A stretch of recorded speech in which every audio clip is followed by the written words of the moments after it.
I mean, I know most of y'all, and like Coach said, I'm Travis, and but I just kind of want to talk to y'all about a little bit of what I've gone through, the road that I've kind of traveled to get where I am today.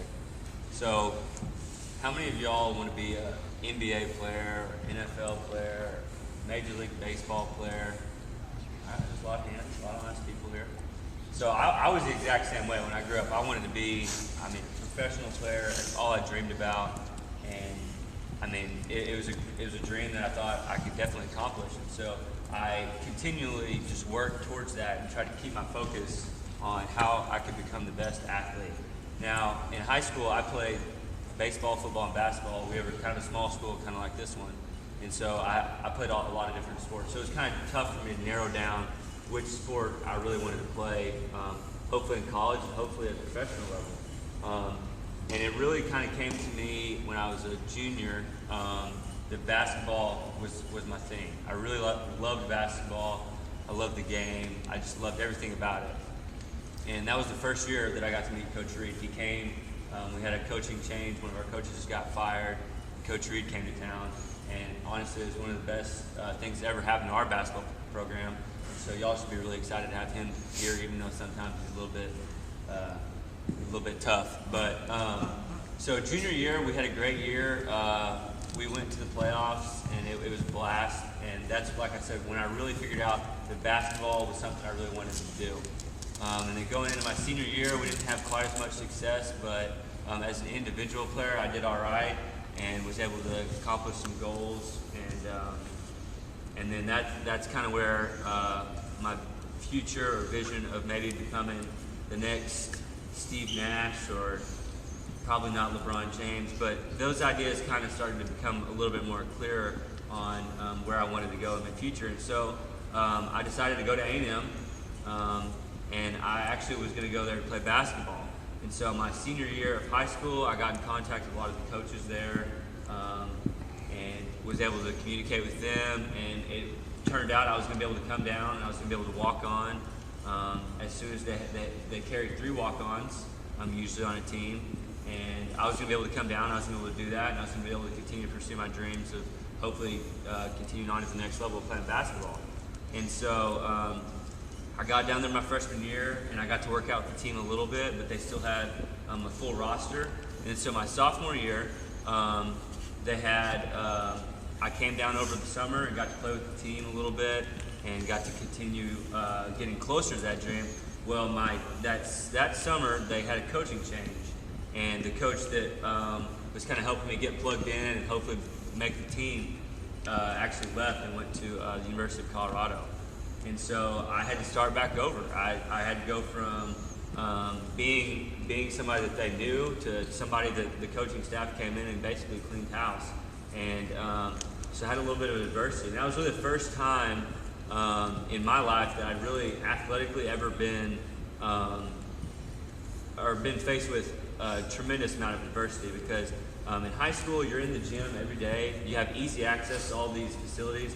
But when you get in college and you're trying to pursue dreams and you don't get to start with the program immediately, it makes it really tough. So I had to do a lot of working out and stuff on my own, which made it very difficult, and it wasn't really organized. So it made it very tough.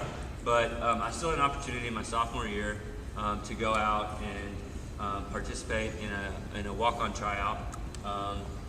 And they took 3 guys, and I made it to the final 4 guys, and it's something I prepared for my whole life, I felt like, of making this team.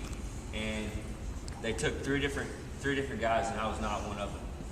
And so I went from just thinking, there's 4 guys, there's only 3 of us. I thought, no way, these other 2 guys are gonna beat me out. One guy was pretty tall, but I was like, no way, I got this. And it turned out that God had a different plan for me. And so I went for the entire 4 or 5 months of having to live with it. I didn't make my dreams happen, which was make the basketball team at A&M. And it was extremely tough for me. My mom, I would go home every weekend and we would just visit, and she knew how crushed I was. Like I said, I've been practicing and training for so long, And then those dreams just, bam, just were gone like that in a simple tryout that was lasting maybe 2 hours. So I went through that fall. Was really crushed and really hurt not to be able to be on the team. And then I went home over Christmas break, and I just had an old high school coach that was with me say, "Hey, Travis, there's a tryout for football. You should check it out." And I thought that's really weird because I really didn't want to try it anymore because it hurt so bad not to make the basketball team. I really didn't want to go through that again because it was a very difficult time for me, and I just really didn't want to go through that again. So I was like, all right, I'll check it out. So I worked out a little bit over the course of a month, just stayed in shape a little bit, played some more basketball, and February rolled around, and I had an opportunity to go to an open tryout for football, and I will never forget, I left my house and I was extremely nervous because I'm a competitor like most of y'all here, and I wanted to go out and perform well for myself, but it would have been cool to make, who wouldn't want to be, on the A&M football team? Well, that'd be kind of cool. Y'all agree? And so I was like, all right, I guess I'll go up there, and I didn't have a whole lot of confidence, but I was like, I'll try it. So I went up there, went through the workout. It went all right. I didn't do quite as well as I wanted to. You never are satisfied. And so I went home and I told my dad, I was like, it went okay. And then I got a call about a day later, and they were like, hey, we really like what we saw, and we think that you're going to be a good fit for the team. So I had the opportunity to go through spring workout with the team, and I ended up making the team, obviously. And then it's been 2 years now since then, and it has been the best time I've ever had. I've had just a great opportunity to be around a group of guys and build a brotherhood. A lot like high school, which you miss out if you're not really involved in athletics. And so it was a very bumpy road, and it was very challenging. I can't tell you how many times I would turn and be like, I don't understand. God, I don't understand why I didn't get to make the basketball team. Why am I playing football? It really wasn't a dream of mine. But he has plans for all of us, and they may be different than what we want, and that we think we want. But God always has a plan that's better for us, even though we can't see it sometimes. And so I really encourage y'all to, as y'all go through, some of y'all are coming into third grade. I think we have some third graders coming in, maybe some second graders, and even all the way up to high school, to keep your mind open to other things. If you think, oh, I only play this one sport, this is my thing, be open to God's calling and saying, hey, this could be another possibility for you. And so I just kind of encourage you to that. But also I kind of want to go back to the transition from basketball to football for me. And like I said, it was really tough, and I went through a lot of adversity, and it took a lot for me to put myself back out there and make that happen. And one thing is work ethic. And that's one thing that really helped me get to where I want to be today. And it's the countless hours of, even though I didn't really train for football, but when I did for basketball, I can't tell you how many times. Coach Reed jokes to me all the time that I have a key to my high school. And he's not kidding. I actually physically I still have it, a key to our high school. And I would just go up there. Usually Coach Reed would give us the 23rd, the 24th, and 25th off, maybe a week off during Christmas time. And I never once did not go up to the gym on my own and shoot on Christmas Day. My mom hated it, but I would go up there every night and I would shoot in the gym by myself, nobody in there, and I would get shots up because I wanted to be better and to be the best that I could be. And for a lot of y'all at a young age, it's hard to see right now. Everybody wants to get patted on their back and say, oh, I see you working hard. I see you getting better. Everybody loves encouragement.